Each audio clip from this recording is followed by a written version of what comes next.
मनोभीष्टं स्थापितं येन भूतले स्वयं रूप गदा मह्यं ददाति स्वपदान्तिकं वन्देऽहं श्रीगुरोः श्रीयुतापदकमलं श्रीगुरून् वैष्णवांश्च श्रीरूपं साग्रजातं सहगण रघुनाथान्वितं तं सजीवं साद्वैतं सावधूतं परिजनसहितं कृष्णचैतन्यदेवं श्रीराधा कृष्णपदान् सहगण ललिता श्रीविशाखान्वितांश्च नमो विष्णुपादाय कृष्णपृष्ठाय भूतले श्रीमते भक्तिवेदान्त स्वामिनिति नामिने नमस्ते सारस्वती देवे गौरवाणी प्रचारिणे निर्विशेष शून्यवादी पाश्चात्य देश तारिणे हे कृष्ण करुणा सिंधु दीनबंधु जगत्पते गोपेश गोपिका कांत राधा कांत नमोस्तुते तप्त कांचन गौरांगी राधे वृंदावनेश्वरी वृषभानुसुते देवी प्रणमामि हरिप्रिये वाञ्छाकल्पतरुभ्यश्च कृपा सिन्धुभ्य एव च पतितानां पावनेभ्यो वैष्णवेभ्यो नमो नमः। श्री कृष्ण चैतन्य प्रभु नित्यानंद श्री अद्वैत गदाधर शिवासदि गौर भक्तवृंद हरे कृष्णा कृष्णा कृष्णा हरे हरे हरे राम राम राम हरे हरे। हरे कृष्णा 8वा अध्याय 11व्या श्लोकापासून आपण चालू करतात। तर या अध्यायात आपण बघतो आहे भगवत प्राप्ती कशा प्रकारे होऊ शकते। तर या विभागीकरणात आपण काय कुठपर्यंत आलेलो आहे, योगमिश्र भक्तीद्वारे कशा प्रकारे कृष्ण स्मरण शक्य आहे। तर पहिल्या 8 श्लोकात आपण बघितलं की कृष्ण स्मरण किती महत्त्वाचं आहे, कारण ज्याचे आपण स्मरण करू अंतकाली प्रयाणकाली त्या भावात किंवा त्या पर्टिक्युलर ग्रहात किंवा त्या शरीरात आपण आपलं स्वतःचं भवितव्य ठरवू। म्हणजे भरत महाराजांचं आपण उदाहरण घेतलं की भाव स्टेजमध्ये आपण असतानाही त्यांनी काय केलं, शेवटी हरणाचं स्मरण करून पुढचा जन्म त्यांचा हरणाच्या शरीरात झाला। तर जनरल प्रिन्सिपल काय सांगितलं त्यांनी की ज्या यम वापी स्मरणमुक्त त्यजती अंत्य कलेवरम, जो भाव व्यक्ती घेऊन शरीर सोडतो त्याच भावात त्याचं दुसरं शरीर तो प्राप्त करतो। आणि कृष्ण स्मरणाचा हे काय तत्व काय की अंतकालेचे मामेव स्मरण मुक्त कलेवरम, कसल्याही प्रकारे कृष्ण स्मरण झालं तर त्याला भगवत प्राप्ती निश्चित आहे। याती नास्ती अत्र संशय, यात कुठल्याच प्रकारे संशय। हे 2 तत्व, तर सामान्य तत्व आणि कृष्ण तत्व। तर हे झालं स्मरण। तर स्मरण खूप महत्त्वाचं आहे, भगवंतांचं स्मरण, नाही तर परत या जन्मवृत्तीच्या या भौतिक जगात आपण परत येणार। म्हणून आता एक साहजिक प्रश्न येतो की मग कशा प्रकारे स्मरण करावं भगवंतांचं। तर भगवंत स्वतः सांगतात की कशा प्रकारे माझं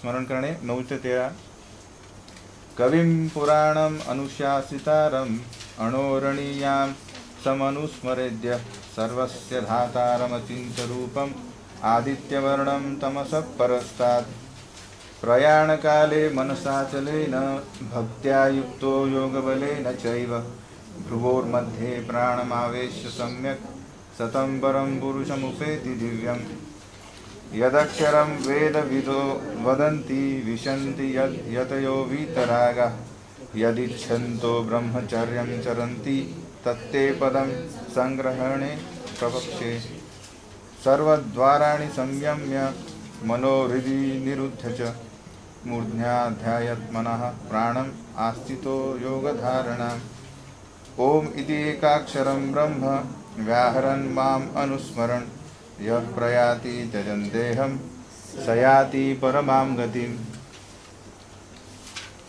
तर हे हा जो योग आहे याला योग मिश्र भक्ती आहे. यात भक्ती कशा प्रकारे आहे की कृष्ण स्मरण होत आहे, पण त्यासाठी जो योग करतोय यात पूर्णपणे भक्ती नाही आहे. म्हणजे जसं आपण कर्मयोग, ध्यानयोग, हठयोग, जो अष्टांग योग बघितला त्यात थोड्या प्रमाणात भक्ती आहे, पण या अध्यायात आपण काय बघतोय की हा जो हठयोग आहे आता जो आपण बघतोय 9 ते 13 मध्ये, आणि भक्तियोग यात कशा प्रकारे भक्ती श्रेष्ठ आहे. तर आता आपण भगवंत म्हणतात आहे की जे व्यक्ती अशा प्रकारे माझे स्मरण करू इच्छितात ते त्यांनी कसं करावं की परमपुरुषोत्तम भगवान, तर मी कवी आहे. कवी म्हणजे सर्वज्ञ, ज्याला जो सर्व जाणकार आहे. भगवंतांनी मागच्या अध्यायात कुठल्या अध्यायात सांगितलं की काय, मी वर्तमान भूत आणि भविष्य सर्व जाणतो पण मला कोणी जाणत नाही. कुठला अध्याय हा? 7वा. तर त्यामुळे मला जाणा की मी कवी आहे. नंतर पुराणम म्हणजे सर्वात जुना व्यक्ती मी आहे. मी सर्व कारणांचे कारण आहे, पण मी सर्वात ओल्ड म्हणजे म्हणू शकतो की जुना, पण तरी मी काय नवयौवन आहे. म्हणून पुराणाचा अर्थ काय होतो की पूर अपि नव इति पुराणम. म्हणजे पूरही आहे, अपि नव इति पुराणम, त्याला म्हणतात पुराणम.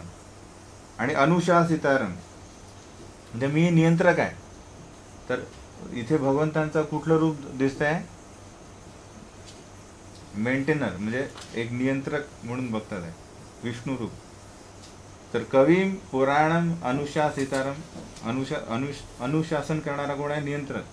मी या पूर्ण सृष्टीचा नियंत्रक आहे. नंतर अणोरणीयाम म्हणजे मी अणुपेक्षाही सूक्ष्म आहे. हे कसं काय जाणू आपण? तर भगवंत काय म्हणतात आहे की मी परमात्मा रूपी अणूमध्ये पण वास करतो. तर अणूमध्ये वास करण्यासाठी भगवंतांना त्यापेक्षा सूक्ष्म असावं लागेल की नाही. एका दगडात समजा समोसा बनवत आहे, तर त्यात टाकणारा जो ही आहे वस्तू त्यापेक्षा छोटी असायला हवी की नाही. त्या प्रकारे भगवंतात मी अणूपेक्षाही सूक्ष्म आहे, पण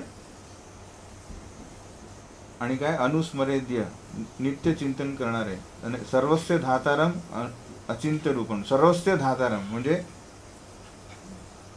अणुपेक्षा सूक्ष्म पण आहे, पण तरी सर्वांचा पालन करताय. सर्वांचं पालन करताय म्हणून कोण आहे? महाविष्णू. विष्णू सगळ्यांचं पालन पोषण करतात. ब्रह्मदेव काय करतात? निर्माण करतात. शिवजी काय करतात? विनाश करतात. पण पालन पोषण कोण करतात? तर विष्णू. तर मी पालन पोषण करता म्हणून मला बघा. तर आता प्रश्न येईल की तुम्ही सूक्ष्म पण आहे आणि महाविष्णू सारखे एवढे दिव्य प्रचंड आहात की सगळ्यांचे पालन करते पण आहे, पण तेच तुम्ही आपले अर्जुन म्हणतो की तेच तुम्ही साक्षात याच्या मधल्या रूपात म्हणजे मनुष्य रूपात माझ्यासमोर उभे आहे.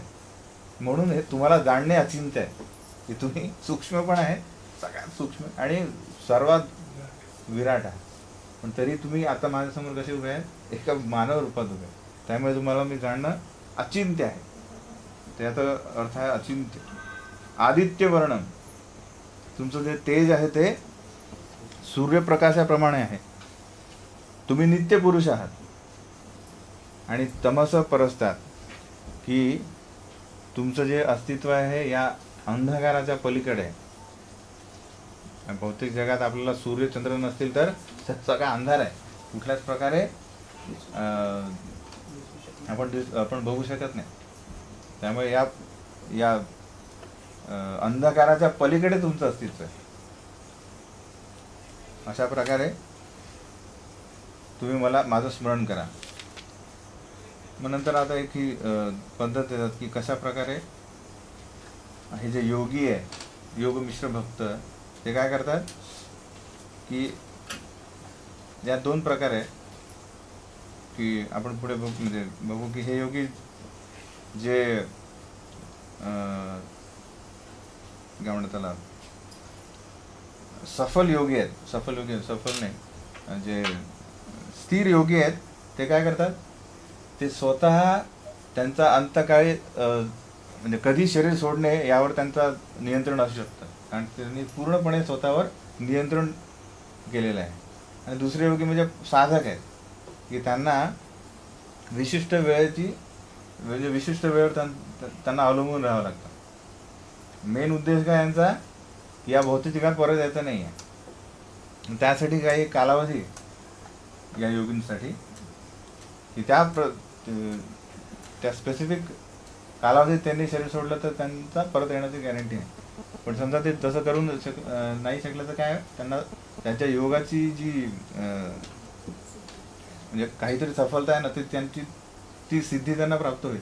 थोडाफार तरी फायदा होणारच, पण त्यांना जो मेन फायदा आहे तो होणार नाही. म्हणून ते त्याच्यात काय करतात, ते अवलंबून असतात ते कुठल्या त्या पर्टिक्युलर काळात आपल्याला शरीर सोडायचं. पण ते शरीर कसं सोडायचं ते पण त्यांना सांगितलं की योगाद्वारे काय करतात ते दोन गोष्टी आहे की मन नियंत्रित करणे, अविचलित मनाने पूर्णपणे भक्तिभावाने भगवत स्मरण करणे शक्य व्हायला हवं. त्यासाठी काय करणे आहे, फर्स्ट काय आहे, आपले जे इंद्रिय आहेत त्यांना संयम करणे आवश्यक. म्हणून काय म्हणतात की सर्व द्वारांनी संयम्य मनोहृदय निरुद्धच. तर मेन आपल्या शरीरात सगळ्यात महत्त्वाचं काय कुठला अवयव आहे, हृदय, ज्यात मनाद्वारे आपले सर्व इच्छा जमा होतात आहे, हो की नाही. मन काय करतं की ही एक गोष्ट आहे की जी मला आनंद प्राप्त करेल, आनंद देईल, मग ती इच्छा प्राप्त हे होते की मी अरे माझ्याकडे पैसे आले तुम्ही हे करेल ते करेल, ते हृदयात जमा होतात.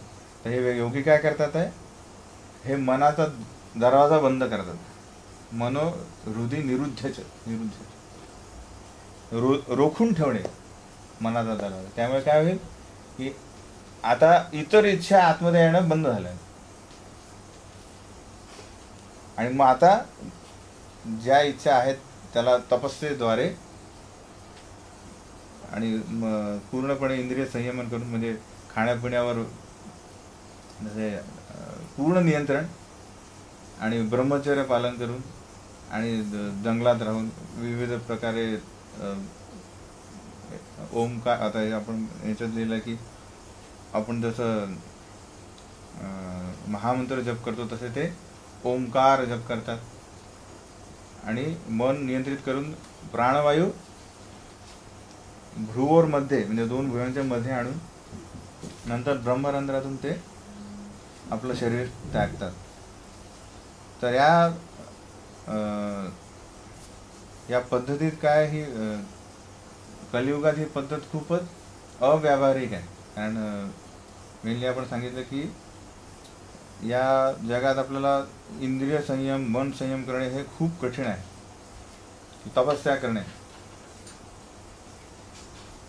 पण भगवंत काय सांगतात अर्जुनाला की तुला ज्ञान द्यायचं म्हणून त्याला संपूर्ण योग पद्धती सांगतात आहे. त्यामुळे आणि नंतर सगळ्यात शेवटी सांगतील की त्यापेक्षा सगळ्यात तुला सोपं आणि श्रेष्ठ काय आहे की भक्तियोग आहे. म्हणजे असंच काही नाही राहिलं पाहिजे की मला हा मार्ग सांगितलाच नाही, असं नाही झालं.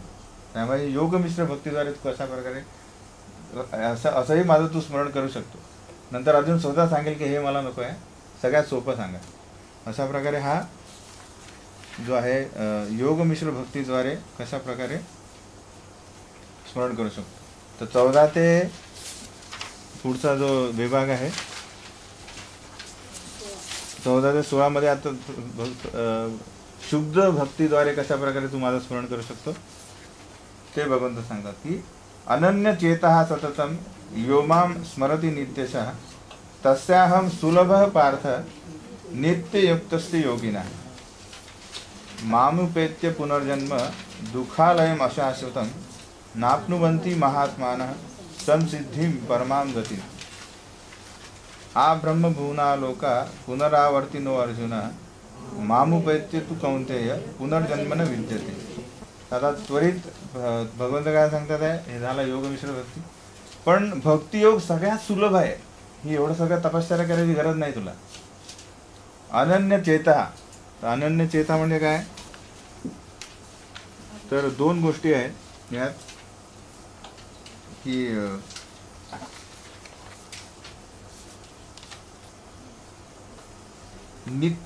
नित्ययुक्त नंतर म्हणजे अनन्य चेता पहिल्या ओळीत होतं आणि नंतर शेवटच्या नित्ययुक्तस्य योगी. ते योगी जो आहे भक्ती योगी, याला दोन गोष्टी कराव्या लागतात. काय करता येतोय, एक तर ते नित्ययुक्तच आहे, म्हणजे युक्त म्हणजे एंगेज, कार्यरत, आणि नित्य म्हणजे सदैव. तर सदैव ते बाह्यरित्या म्हणजे जे आपले इंद्रिय आहेत यांना सदैव भक्तिमय सेवेत संलग्न करतात आहे. म्हणजे काय कुठल्या सेवा, आपल्याला खूप सेवा आहे. प्रचार आहे, भोग करणे म्हणजे प्रसाद बनवणे आहे, भोग बनवणे आहे, हार फुलं आणणे, हार बनवणे, मंदिर मार्जन, असे इतर सेवांमध्ये सतत बाह्यरित्या आपल्या इंद्रियांना संलग्न करत आहे. आणि मग मनाचं काय, आतमध्ये आपण काय सांगितलं, कृष्ण काय सांगतात आहे, मनोबुद्धी, मला मन आणि बुद्धी अर्पण करा. मग मन कसं काय हे करणार आहे, तो अनन्य चेता.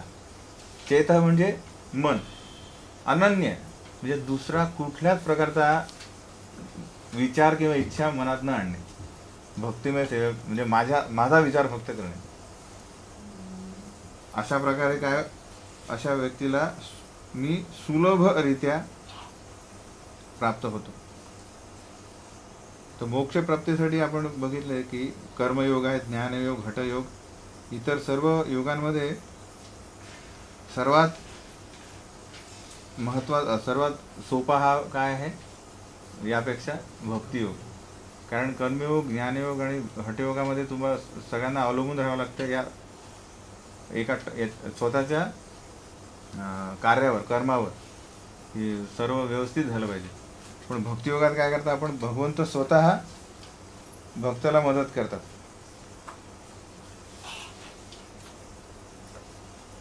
आणि अनन्य चेता म्हणता अर्थ काय की या जेव्हा आपण प्रगत होऊ भक्तीमध्ये, तेव्हा आपल्याला कृष्ण संतुष्टीशिवाय कुठलाच एक अभिलाषा येणार नाही. सुरुवातीला सगळ्यांना काय ना काही एक इच्छा असेल की नाही, मला हे झालं मिळालं पाहिजे, किंवा इतर सगळ्या इच्छा की मी का भक्ती करतोय.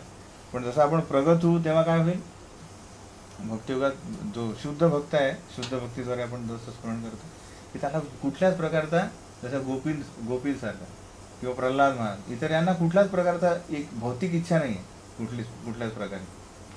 बाकी या सर्व लोकांना काय एक इच्छा आहे. कर्मयोगींची काय इच्छा आहे, कर्मयोग काय करतात लोक, कर्मकांड, की या जगात मला सुखसुविधा मिळायला पाहिजे, पैसा, जमीन वगैरे, आणि चांगलं कुटुंब, आणि या जन्मानंतर स्वर्गलोक म्हणजे नंदनकानन आपण बघितलं. त्यासाठी लोक कर्मकांड करतात. तर कर्मयोगींची काय इच्छा आहे, एक नंतरची एक काहीतरी मिळवायचं आहे त्यांना.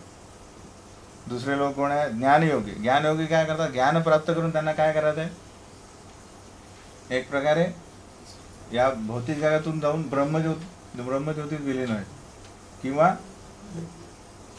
जे सांख्ययोगी आहे की एक प्रकारे या सर्व म्हणजे कृष्ण काय आहे ते जाणणे. पण मेनली आपण या ज्ञानयोगात कुठले व्यक्ती बघू की जे स्पेसिफिकली मायावादी इन्क्लिनेशन, कल ज्यांचा आहे, की ज्ञान प्राप्त करून काय करणे, या जड वस्तूपासून दूर राहणे, म्हणजे नेती करून भौतिक जगाच्या विळख्यातून बाहेर येणे, ब्रह्मज्योती विलीन होणे. हठयोगाचं पण तसंच आहे. पण हठयोगी कसे असतात की त्यांना स्वइच्छेने ते कुठल्याही ग्रहावर जाऊ शकतात. मग ते भौतिक जग सोडून वैकुंठात पण जाऊ शकतात. म्हणजे त्यांची ती इच्छा आहे. आपण बघू नंतर की अशा प्रकारे भगवंत सांगतात की योगी हा जो योगमिश्र योगी आहे, आपलं जी योगमिश्र भक्ती आहे, त्याद्वारे तो वैकुंठ गाठू शकतो, ब्रह्मज्योती गाठू शकतो, किंवा याच जगात ब्रह्मलोक किंवा इतर जे लोक आहेत तिथे राहू शकतो, त्याची ती इच्छा आहे. तर या सगळ्यांना काय आहे, एक अनन्य चेता नाही आहे, ते काहीतरी एक हेतू आहे. पण भक्ताचा काय आहे, कुठल्याच प्रकारे कुठला हेतू नाही आहे. त्यामुळे त्याला सुलभ, भगवंत म्हणतात की मी त्याला सुलभ प्राप्त होऊ शकतो. इतर लोकांना कष्ट करावं लागते, कारण कर्मकांडात भरपूर प्रकारे कष्ट आहे. ज्ञानयोगाला पण आहे, हठयोगी पण आहे. हे साधारण गोष्ट नाही आहे सर्व करणार. पण भक्तियोग किती सुलभ आहे आपण वारंवार बघितला, की त्यात कुठल्याच प्रकारे तपस्या नाही आहे. जे इतर योगी चांगला प्रसाद वगैरेला नाही म्हणतील, पण आपण आपल्या इंद्रियांना संतुष्ट करून आनंदी राहून भक्ती करू शकतो. नव्या अध्यायात बघून तर सांगतो की सुसुखम कर्तुम अव्ययम. भक्ती कशी आहे, सुसुखम, सुखम पण नाही आहे, सुसुखम आहे. तर अशा प्रकारे भक्तियुगाची कीर्ती सांगितली आहे. मग भगवंत आता काय म्हणतात आहे की आता कंपॅरिझन करतात आहे, ठीक आहे, हे भौतिक जग आणि आध्यात्मिक जग याच्यात कशा प्रकारे कार्य चालतं. म्हणजे पहिले कंपॅरिझन चालते, तुलना चालली आहे की कितीही हे जे योगी आहेत खूप प्रयत्न करतील की या लोकात प्रयत्न करू सुखी व्हायचा, नाही झालं दुसऱ्या लोकात जाऊ आपल्या कष्टाने, असं ब्रह्मलोकापर्यंत जातील. पण इथे कुठेही ते काय करत, हे 4 गोष्टी बघतीलच, जन्म मृत्यू जरा व्याधी. पण त्या ज्या आध्यात्मिक जगात हे नाही आहे. अशा प्रकारे तुलना करते. तर कशा प्रकारे तुलना करतील ते बघू आपण. तर इथून सुरू झालं की आ ब्रह्म भुवना लोका, जे ब्रह्मलोकापर्यंत सर्वीकडे तुम्ही जाल तर काय होईल, तुम्हाला परत यावं लागेल भूतलावर. पण मामुपेत्ते तू कौंतेय, मला जेव्हा तुम्ही माझ्या गोलोकाला प्राप्त करता तेव्हा तुम्हाला परत येण्याची काही जरुरी नाही. तर आता बेसिकली सांगितलं, आता ब्रह्मदेव जो आहे त्याचा काय कालावधी आहे.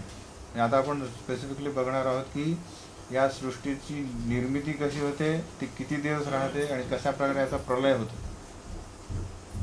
तर सहस्त्र युगपर्यंतम अहर्यद ब्रह्मणो विदु रात्रिम युग सहस्रांताम ते अहोरात्र विदो जना अव्यक्ताद अव्यक्तयः सर्वा प्रभवन्ति हरागमे रात्र्यागमे प्रलीयन्ते तत्रे वा व्यक्त संज्ञके भूतग्रामस एवायं भूत्वा भूत्वा प्रलीयते रात्र्यागमे अवश्यः पार्थ प्रभवति अहर आगमे. हा योग आपला कुठपर्यंत आहे, हा विभाग 22 पर्यंत. परस्तस्मात् तु भाववन्यो अव्यक्तो अव्यक्तात् सनातनः यः सर्वेषु भूतेषु नश्यत्सु न विनश्यति अव्यक्तो अक्षर इत्युक्तस्तमाहु परमां गतिं यम प्राप्य न निवर्तन्ते तद्धाम परमं मम. आता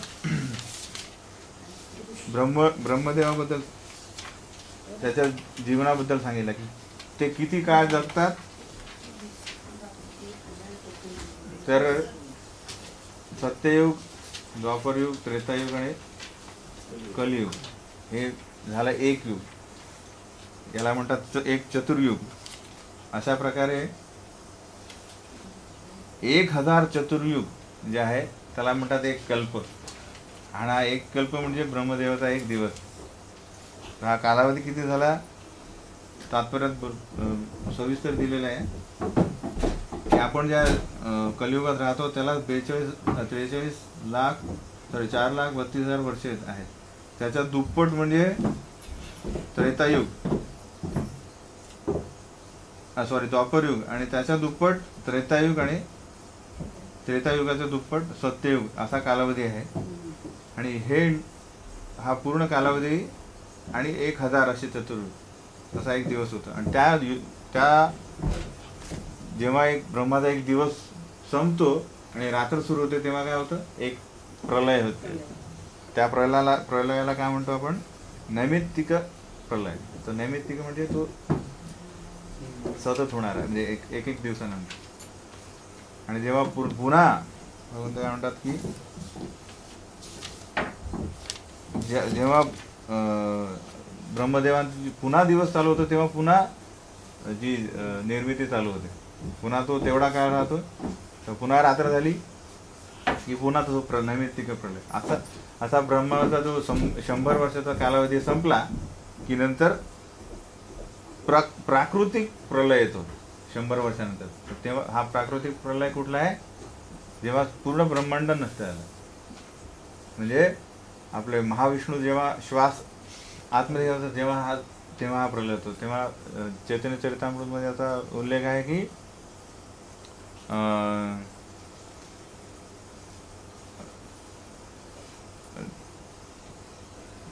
काय म्हणतात त्याला, चतुर्मुखी चैतन्य महाप्रभू म्हणतात की हा जो कालावधी आपल्याला खूप मोठा वाटेल. कुठला? आपल्या याचा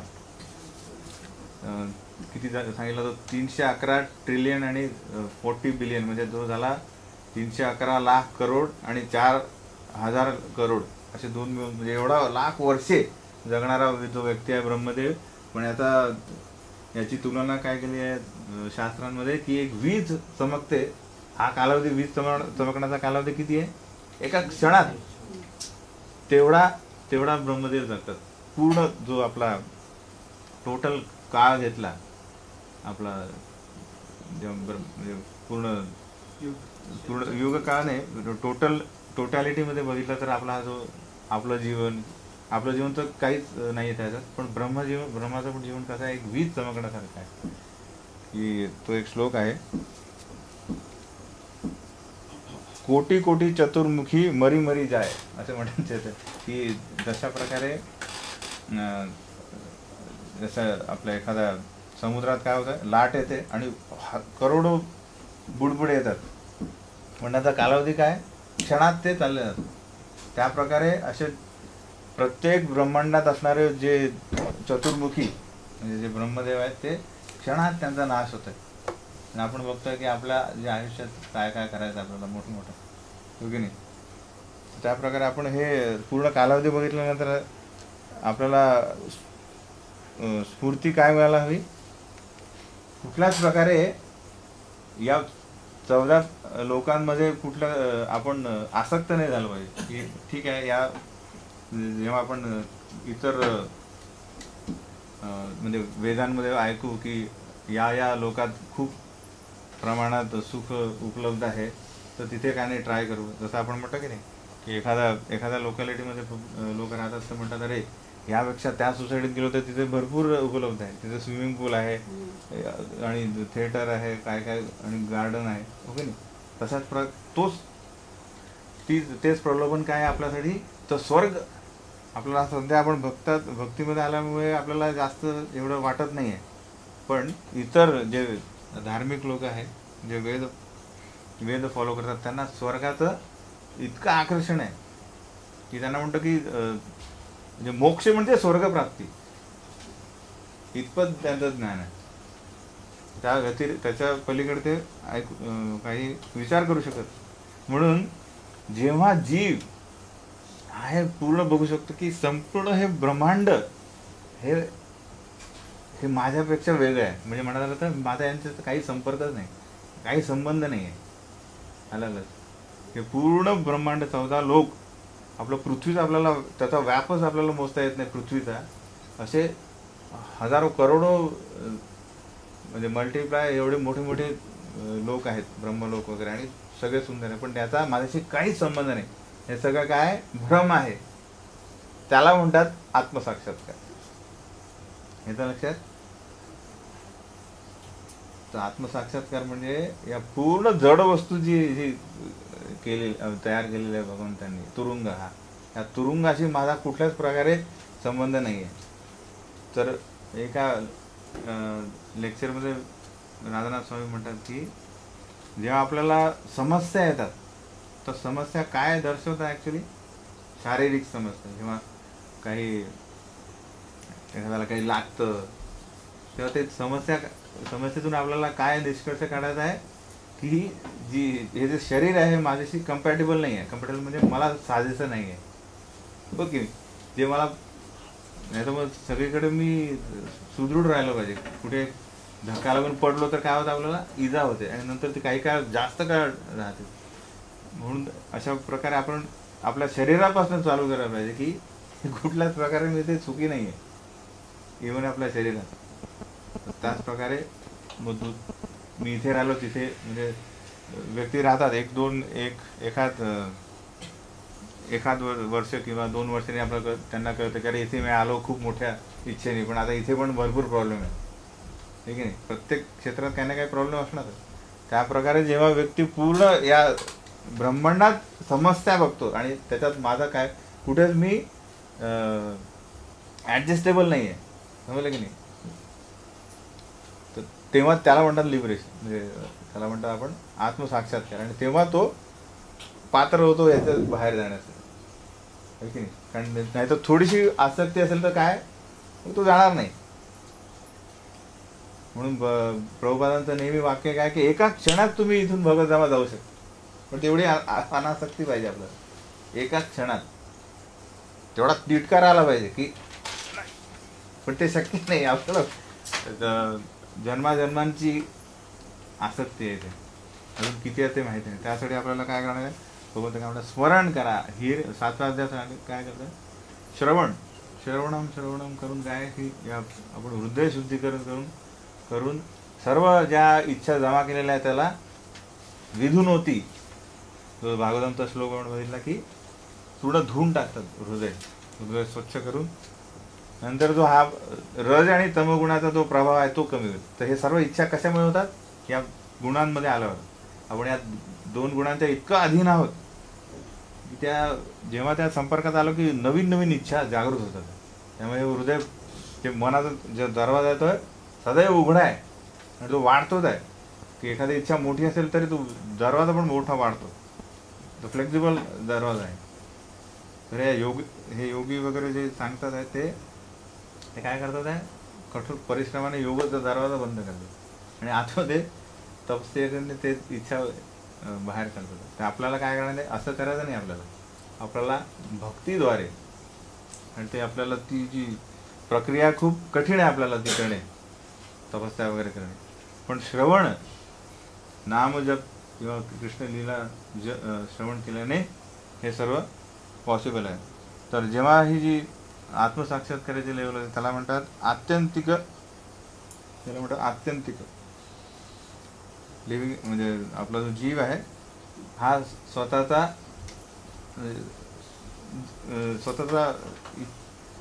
भोग करण्याच्या इच्छेचा नाश करतो. आत्यंतिक हा उल्लेख 12व्या स्कंदात येतो, जेव्हा यात सविस्तरपणे दिलेला आहे की कशा प्रकारे हे भौतिक जगाचे वेगवेगळ्या प्रकारे प्रलय देतात. हा जो कनेक्शन होता म्हणून मी आज सांगितलं. तर ब्रह्मदेवाचा जेव्हा दिवसाचा आरंभ होतो तेव्हा सर्व जीव जे आधी अव्यक्त असतात ते व्यक्त होतात आणि रात्र झाल्यावर पुन्हा अव्यक्तात लय पावतात. तर हे सदैव चाललेलं आहे.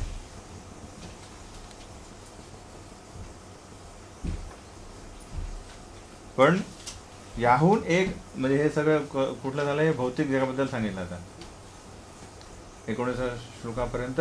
भौतिक जग कशाप्रमाणे चाललं आहे की ब्रह्मदेवाच्या दिवस आणि रात्राप्रमाणे, रात्री जसे याचा उल्लेख जसा केला त्याप्रमाणे. पण याच्या व्यतिरिक्त काय आहे, अव्यक्त प्रकृती आहे जी या व्यक्त आणि अव्यक्त जड पदार्थाच्याही पलीकडे आहे आणि सनातन आहे.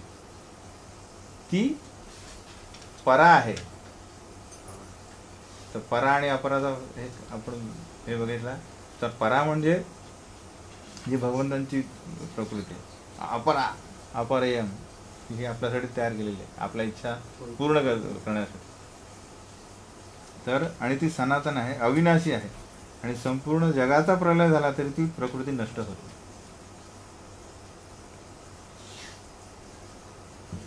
मग आता हे यात हे सांगितलं, वेदांती ज्याचे अव्यक्त आणि अक्षर म्हणून वर्णन करतात, जे परम लक्ष्य म्हणून जाणले जाते, ज्या स्थानाची प्राप्ती झाल्यावर मनुष्य पुन्हा कधीच परतून येत नाही, ते माझे परमधाम आहे. म्हणजे गोलोकधामाबद्दल सांगतात आहे. तर गोलोकधामाची जी एक एक म्हणजे काय म्हणतात त्याला विश्लेषण केलेलं आहे कशा प्रकारे गोलोक वृंदावन आहे. तर शास्त्र सांगतात, असं नाही म्हणजे इतर धर्मामध्ये म्हणजे बाकी जे स्क्रिप्चर्स आहेत त्यात एवढं सविस्तरपणे भगवंतांबद्दल कुठेच माहिती दिली नाही की भगवंत कोण आहे याच्यात सांगितलं आहे. तो ते ॲक्च्युली करतात काय दिवसभर म्हणजे त्यांचं धाम काय त्या सर्वबद्दल माहिती दिली आहे. तर आपल्याला पण एक प्रश्न येईल की गोलोकधामाबद्दल काय आपल्याला माहिती आहे. तर पहिली गोष्ट काय की हा गोलोकधाम कशामुळे बनलेला आहे. तर चिंतामणी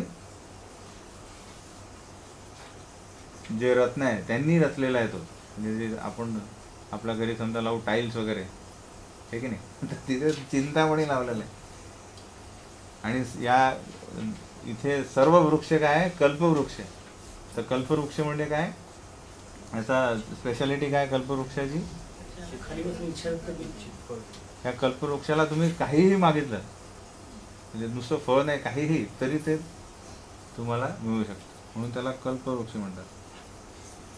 आणि सुरभी नामक गायी आहे ज्यांची विशिष्टता काय आहे की त्यांना कधीही आणि कितीही दूध त्यांच्यापासून काढू शकतात त्यांना, म्हणून त्यांना सुरभी गाय म्हणतात. आणि या धामात भगवंतांच्या सेविका कोण आहेत, हजारो लक्ष्मी जे सदैव तत्पर असतात भगवंतांची सेवा करण्यात.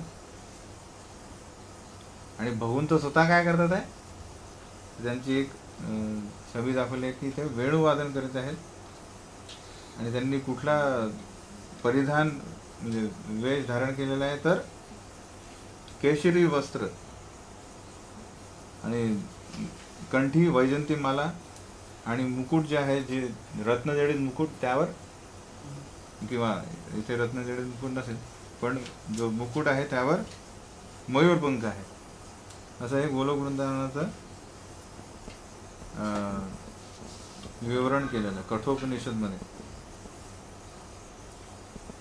तर अशा प्रकारे हे जे व्यक्ती अशा प्रकारे योगमिश्र भक्ती पण करतात आहे, ओम चॅन्टिंग करतात आहे, पण त्यांचं परम लक्ष काय हे असायला हवं, भौतिक जग सोडून माझ्या धामाला यायला पाहिजे. आणि शेवटचा आपला जो विभाग आहे तो आहे भक्तियोगाद्वारे कृष्ण स्मरण सर्वात सोपे कसे आहे. तर 22वा श्लोक काय म्हणतोय आपण, पुरुषस्स पर पार्थ भक्त्या लभ्यस्तु अनन्यया यस्यांतस्थानी भूतानी येन सर्वमिदं तत्. म्हणजे सर्वाहून श्रेष्ठ असणाऱ्या पुरुषोत्तम भगवंतांची प्राप्ती फक्त अनन्य भक्तीनेच होते. बाकी तुम्ही इतर इच्छा बाळगून केलेले सर्व कार्य काय तुम्हाला या भौतिक जगातच ठेवतील. आणि ते जरी आपल्या धामामध्ये विराजमान असले भगवंत तरी ते काय सर्व व्याप्य आहे आणि सर्व काही त्यांच्या ठाई स्थित आहे.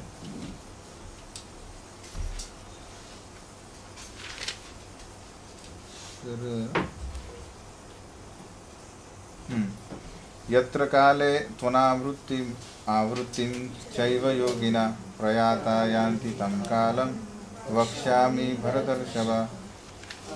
अग्निर्ज्योति अह शुक्ल षण्मासा उत्तरायणं तत्र प्रयाता गच्छन्ति ब्रह्मविदो जनाः.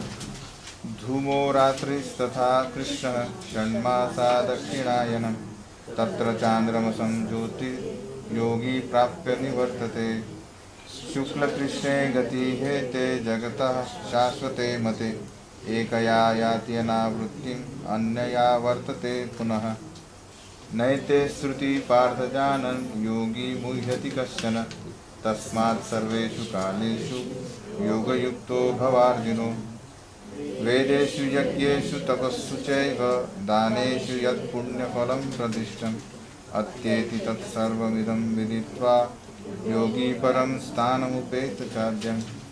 आता हे जे योगमिश्र भक्त आहेत त्यांना कशा प्रकारे या इतर काळांवर या शरीर सोडताना या गोष्टी बघणे खूप आवश्यक आहे. कुठल्या गोष्टी की अग्निदेवतेचा प्रभाव म्हणजे दिवस, अग्निज्योती अह शुक्ल पक्ष आणि षण्मासा उत्तरायणम, म्हणजे सूर्य जो आहे उत्तरायणात असणे आवश्यक आहे. अशा कालावधीत जेव्हा ते शरीर सोडतात तेव्हा ते परब्रह्माची प्राप्ती करतात. म्हणजे ते परत यायची त्यांना परत येणार नाही. ते जसं आपण बघितलं की आपले भीष्मदेव जेव्हा प्राण सोडत तेव्हा काय करतात, ते त्या हा कालावधी बघत होते.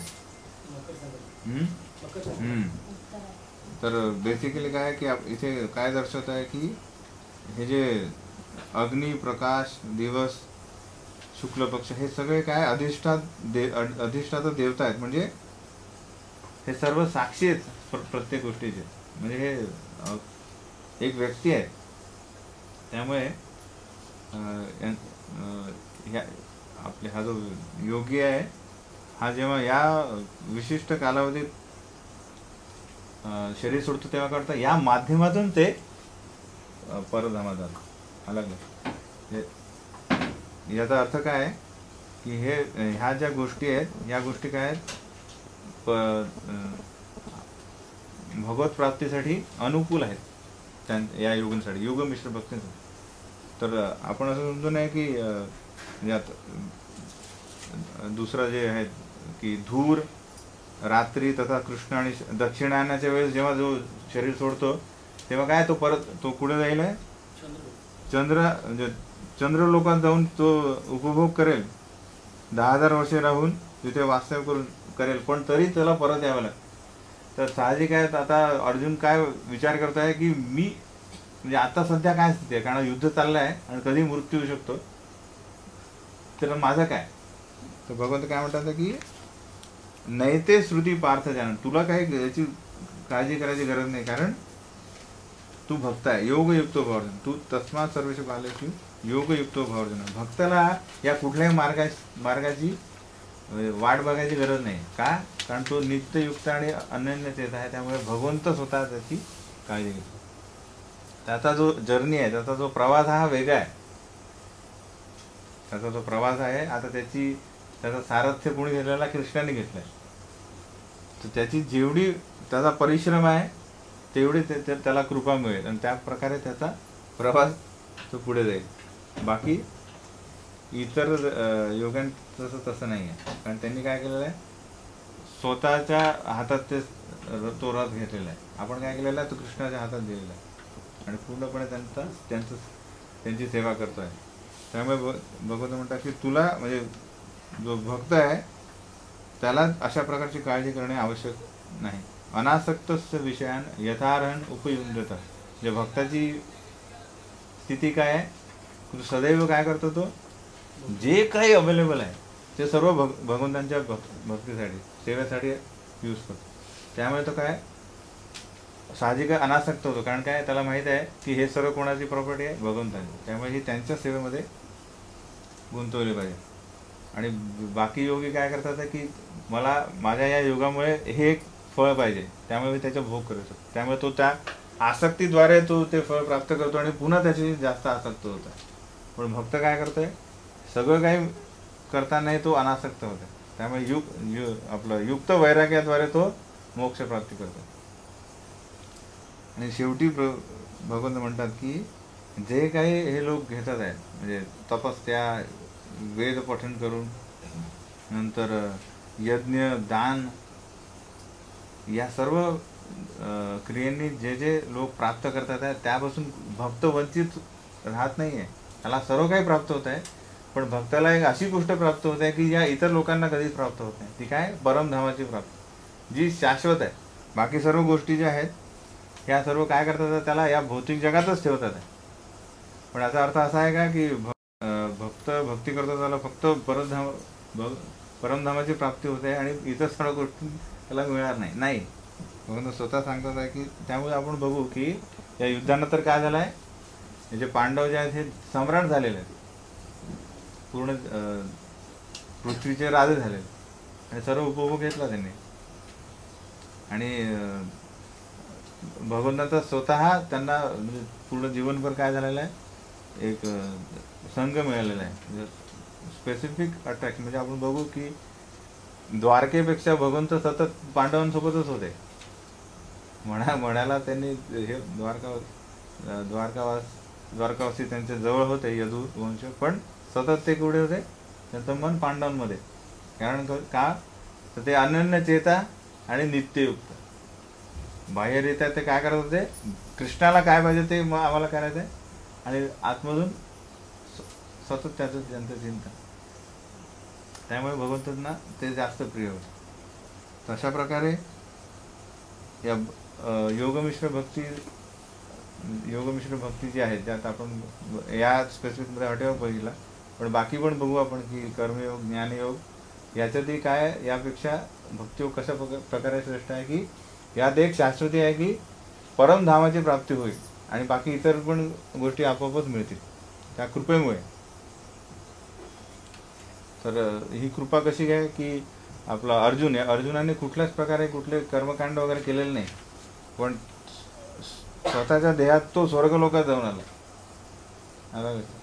आणि असे इतर बरेच प्रकारे भगवंताने त्यांना विशिष्ट प्रकारे मदत केली, म्हणजे सिद्धी दिलेल्या आहेत. तर ते बेसिक हेतू काय या अध्यायात की जे आपण 7व्या अध्यायात बघितलं की कशा प्रकारे भगवंतांना प्राप्त करण्याची जी भक्तियोगाची आपण प्रक्रिया बघितली, ती जाण्यासाठी आपल्याला जिथे आपण राहतोय, ज्याला आपण आसक्त आहे, ती किती क्षुल्लक आहे हे जाणणे आवश्यक आहे. जेव्हा तुलना करतो तेव्हा व्यक्ती, जसे हा पेन आणि हा पेन आहे, तर जेव्हा आपण हा पेन ह्या पेनापेक्षा किती क्षुल्लक आहे हे आपल्याला कळेल, तेव्हाच आपण हा फेकू की नाही, आणि हा विकत घेऊ. त्याचप्रकारे हे भौतिक जग किती नगण्य आहे या परमधामाच्या तुलनेत, हे जेव्हा माहीत पडेल आपल्याला, तेव्हा आपण ही भक्ती अनन्य चेताने करू.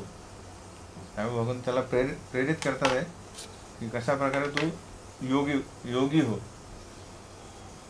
पूर्वी 7व्या अध्यायात त्यांनी सांगितले काय, तुला मन आणि बुद्धी मला अर्पण करून करायचं काय, जॉब नाही करा, म्हणजे जिथे बसायचं नाही तिथे युद्ध कर, म्हणजे कार्यरत राहा, संन्यास नको घेऊ, सदैव कार्यरत राहा. अशा प्रकारे हा अक्षर ब्रह्मयोग इथे संपतो. त्यात बेसिकली 2-3 टेक्निकल वर्ड आहे, जसे योग बलेन चैव. तर योग बलेन चैव म्हणजे की जे आपलं जे अंतकाली जे स्मरण आहे, जे कोणी करतात आहे, त्यासाठी काय आवश्यक आहे, अभ्यास, योगाभ्यास आवश्यक आहे. म्हणजे भक्ताला पण आणि जो हठयोगी आहे त्याला पण. आपण बघतो की साधारण 10वीची परीक्षा पण असेल, त्यासाठी आपल्याला अभ्यास करावा लागतो की नाही, त्याशिवाय पास होणं शक्य नाही. तर जी म्हणजे कुठली परीक्षा असेल त्यासाठी अभ्यास लागतो, तर ही जी सर्वात महत्त्वाची परीक्षा आहे त्यासाठी किती अभ्यास हवा. तर अचानकपणे आपल्याला स्मरण होणार नाही भगवंताचं. काही लोक म्हणतात की वृद्धावस्थेत आम्ही भक्ती करू, बाकी नंतर कामच काय आहे, पण तसं शक्य नाही आहे.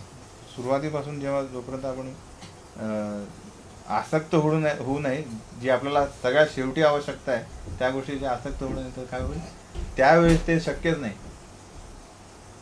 म्हणून त्या योगा ते बळ म्हणजे ते बळ प्राप्त करण्यासाठी त्याची प्रॅक्टिस, सराव करायला हवा. तेव्हा योग बलेन चैव, बळपूर्वक ते आपण स्मरण करू शकतो. तर दुसरा एक शब्द आहे तो प्रत्याहार. म्हणजे तर प्रत्याहार म्हणजे काय की इंद्रिय विषयांपासून इंद्रियांना परावृत्त करणे, जे योगमिश्र भक्त करतात तशा प्रकारे कठोर तपस्या करतात. नित्ययुक्त आपण बघितलं की बाह्य सेवा, आणि अनन्य चेता म्हणजे आंतरिकरित्या सेवा, म्हणजे सतत मनन करणे. अनन्य भक्ती पण बघितली, ब्रह्मदेवाचे आयुष्य कुठल्या प्रकारे क्षणिक आहे.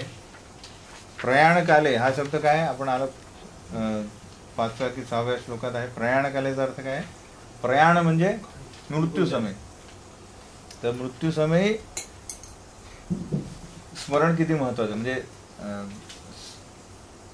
असं म्हटलं जाते की आयुष्यभर तुम्ही काहीही करा, पण म्हणजे तुमची नेक्स्ट तुझं भविष्य काय हे कुठे अवलंबून आहे, त्या शेवटच्या क्षणी प्रयाण काल आहे. म्हणजे बाकी तुम्ही काहीही केलं, जसं जनरली काय करतात लोक, जी सेमिस्टर पॅटर्न नसतो त्याला, ॲन्युअल पॅटर्न लोक काय करतात, 10 महिने काहीच करत नाही. म्हणजे काही लोक खरंच काही नाही करत, ते नुसतं टवाळका करत असतात, पण त्या 2 महिन्यात एवढा अभ्यास करतात आणि पास होत.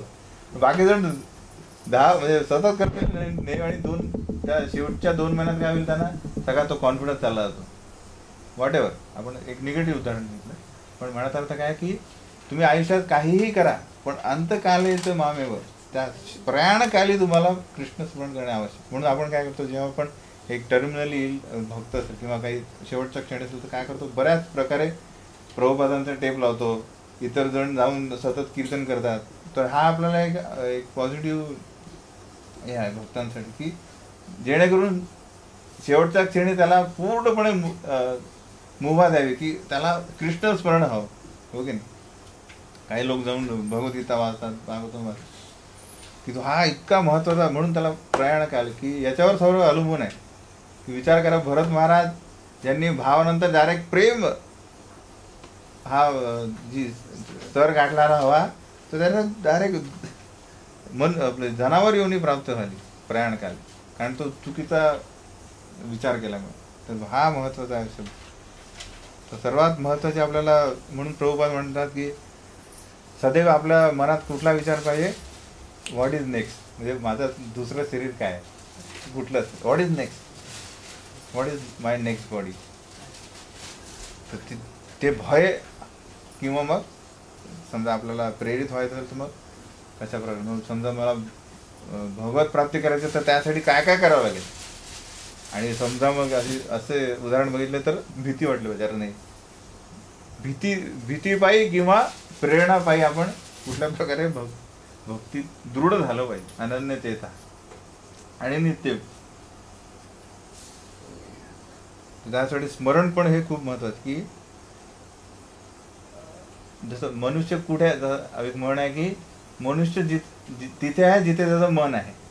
भले तो इथे बसलेला आहे, कधी कधी लेक्चरमध्ये असतो, पण लेक्चरमध्ये त्याला काही त्याचं लक्ष नसते, सगळे तिथे चाललं कुठेतरी, की मला हे करायचं आहे.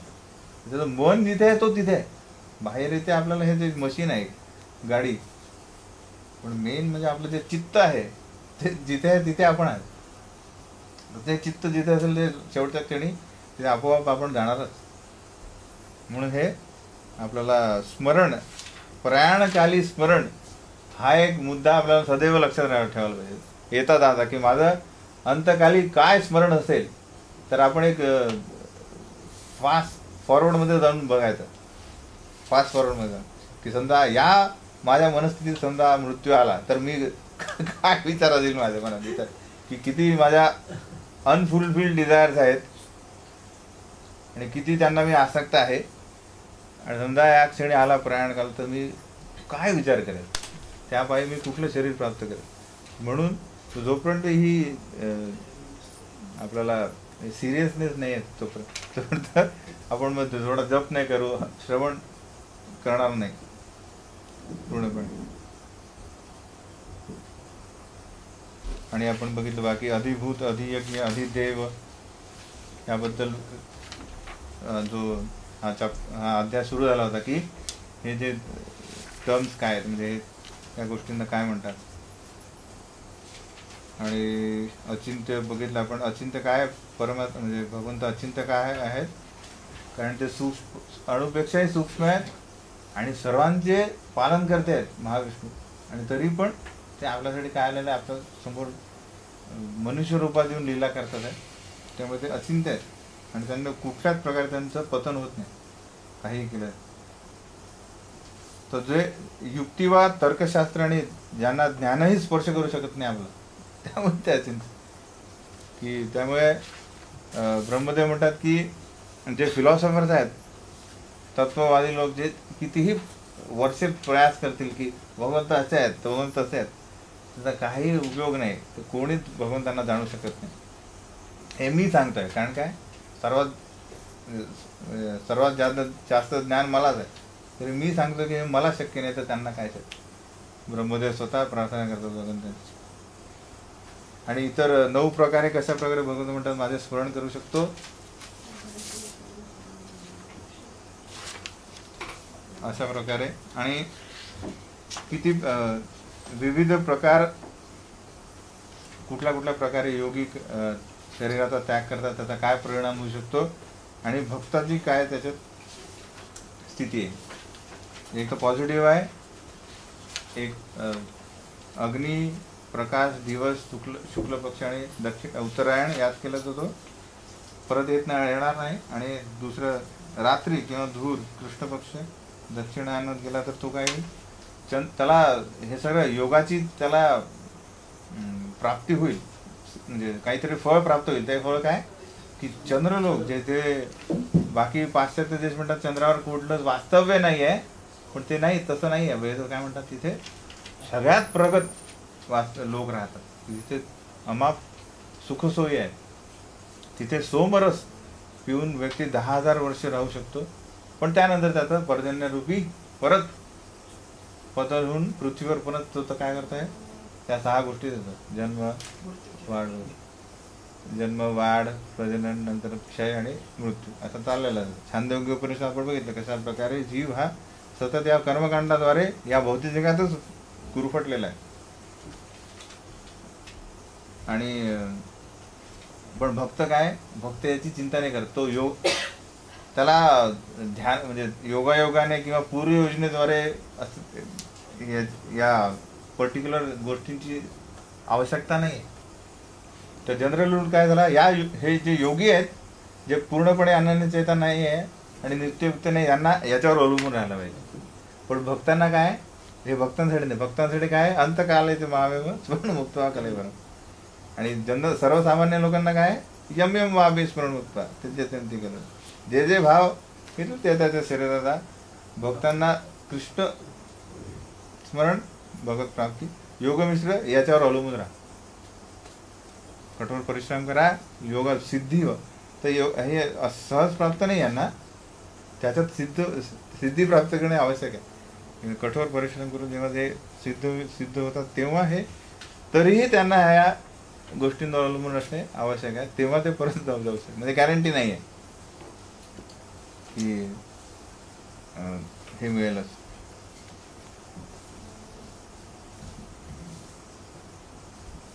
आणि मी बघितलं की भक्ताला बाकी सर्व चिंता करायची गरज नाही की अरे मला मग बाकी तपस्या, दान, वेद अध्ययन वगैरे इतर सकाम कर्म यांचं फळाची काय चिंता आहे का. त्याचं सर्वांचं फळ मिळेल. भगवंत म्हणतात की त्याच्या व्यतिरिक्त अशी गोष्ट मिळेल की जी इतर कुठलाही योग करण्याने शक्य नाही. अशा प्रकारे हा 8वा अध्याय इथे संपतो. त्यात मी आज तुम्हाला हे जे 15 हे जे प्रश्न उत्तरे काढलेले मी याच्यातली, ते यात काय करणे आपण की मागच्या 7वा जो अध्याय आहे त्याचा काय लिंक आहे याची आपण काय करणार आहोत की 7 ते 12 हे सर्वात महत्त्वाचे जे अध्याय आहेत याचा खूप खोलवर अभ्यास करणे, लिंक ठेवणे, की जेणेकरून काय होईल की म्हणजे नुसती आपली जी भक्तिशास्त्री झाल्यानंतर भगवद्गीता काय असा प्रश्न नाही आला पाहिजे. म्हणजे किती म्हणजे सुरुवात अशी नाही झाली पाहिजे की किती अध्याय आहेत मग त्यांचे लिंक आहे, हो की नाही. तर सर्व काही महत्त्वाचं, पण त्यातल्या त्यात हे जे 7 अध्याय भरपूर महत्त्वाचे आहेत. पण त्यात हे तत्त्व जाणणे महत्त्वाचं. म्हणजे आपल्याला भगवद्गीता काय बेसिकली आपल्याला भरपूर करायचं आहे. जसं भगवद्गीतानंतर भागवतम आहे, नंतर चैतन्य चरितामृत. तर भगवद्गीता म्हणजे काय की आपल्याला मेन तत्त्व पाहिजे की हे म्हणजे काय. ते पूर्ण भगवद्गीताचे म्हणजे पूर्ण भगवद्गीता माहितीसाठी आवश्यक नाही. म्हणजे आवश्यक नाही म्हणजे म्हणत होतं की सर्व तात्पर्य भाषांतर सर्व पाठांतर करणे नाही. की जसं मी सांगितलं, आपण सुरुवातीला चर्चा केली की मेन तत्त्व काय ते माहीत पाहिजे. परा अपरा काय, भौतिक जग काय, आध्यात्मिक जग काय, ब्रह्मदेव हे आपण आज जे केलं की कशा प्रकारे हे नगण्य आहे, काही अर्थ नाही याच्यात. एका वीज चमकण्यासारख्या हा कालावधी आहे. आणि भगवंतांबद्दलचे जे तत्व आहे ते आपण बघितलं. सामान्य तत्व काय, कृष्ण तत्व काय, आणि योगी योगी जणांसाठी काय, असे हे मेन तत्व माहिती पडे, कुठे काय आहे ते माहीत पाहिजे. हा एक म्हणून भगवद्गीता हे काय प्रिलिमिनरी नॉलेज म्हणजे प्राथमिक नॉलेज. तर तेच आपलं पक्क नसेल तर काय होईल, पुढे आपल्याला जे डीपर नॉलेज आहे त्यात आपल्याला समजणार नाही, आपल्याला म्हणजे जास्त रस येणार नाही. तर हे भगवंतानंतर माहीत पडल्यानंतर मग आपल्याला माहीत पडेल की भक्त काय. तर मग त्यासाठी भागवतम बघावं लागेल की भक्त मग कुठल्या टाईपचे भक्त. जे आपण बघतोय नित्ययुक्त अन्नचेता, हे आपण तत्व बघतोय की अशा प्रकारे भक्त असावा. पण असा भक्त आहे का, तो कोण भक्त आहे, मग त्याचं आयुष्य काय. मग नारद मुनी, भक्त प्रल्हाद, ध्रुव महाराज, असे भक्तांच्या जीवनात आपण हे बघू की हे ते आहे ॲक्च्युली तसे आहे, हो की नाही. मग नंतर मग त्याच्यात हायेस्ट म्हणलो चैतन्य चरितामृत, कशा प्रकारे कृष्ण जे म्हणजे हायेस्ट जो रस आहे माधुर्य रस, कशा प्रकारे त्यांचे भक्त भौतिक जगात येऊन दर्शवतात आपल्या नवद्वीपमध्ये. तर अशा प्रकारे तर आपला जो फाउंडेशन आहे हे म्हणजे भगवद्गीता आहे. तर त्यात आपण जास्त वेळ दिला, फक्त काय करायचं की सतत सराव करणे, आठवड्यातून एकदा जे आपलं पूर्ण झालेलं आहे ते वाचून काढणे. मी बघितलं की ज्यांना 1 ते 6 आपण जे सराव परीक्षा घेतल्या त्यात ज्यांना जास्त जे फुल मार्क्स आहेत, जास्त मार्क आहे, त्यांनी पण छोट्या छोट्या चुका केलेल्या आहे. म्हणजे वाचन न केल्याने पूर्ण ध्यानपूर्वक. आणि हा दुसरं एक सांगत होतं की आज इथेच थांबू आपण. तर पुढच्या वेळेस आपला क्लास नाही होणार, म्हणजे पुढच्या शुक्रवारी सुट्टी आहे.